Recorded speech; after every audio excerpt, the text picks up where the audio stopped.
Übrigens, wissen ihr, was sich alle Lehrer gerade fragen? Ja, wo sind sie dann? Ja, wo sind sie dann, die Schüler? Ja, die Schulen sind dicht. Die Lehrer sind dicht. Gut, das kenne ich. Aber die Schule?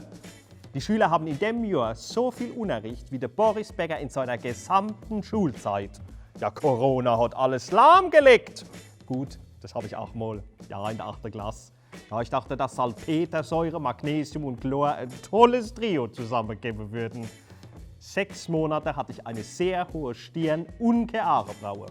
Ja, ich war die Daniela Katzenberger meiner Generation. Früher haben Gangs in der Schule regiert, heute ein Virus. Jetzt stellen euch mal vor 10 Jahren, wenn der Lehrer in die Klasse gekommen wäre und alle Schüler maskiert. Eine Panikattacke, Lehrerkonferenz, Burnout, Schwimmen mit Delfinen, Umschulung, Yogastudio. Momentan alle Schüler maskiert und Fenster auf. Der erste Satz morgens: Guten Morgen, Jerome. Enteise mal die Tafel und mach ein Feuer in der Ecke und ihr dürft nur laufen, wo auch gestreut ist. Früher war ja Schulunterricht daheim nur was für Adlige.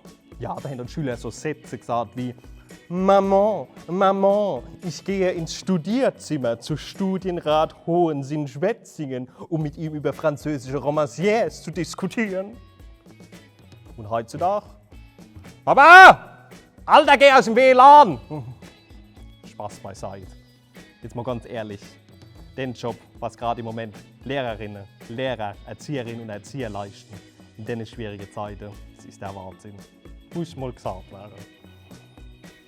Silvana, Sarafina, Estefania, Kelenta, Loredana, Sarah Jane, Lavinia, Jeremy Pascal, jetzt gehen doch mal aus dem WLAN! Ansonsten klatscht's, aber kein Beifall!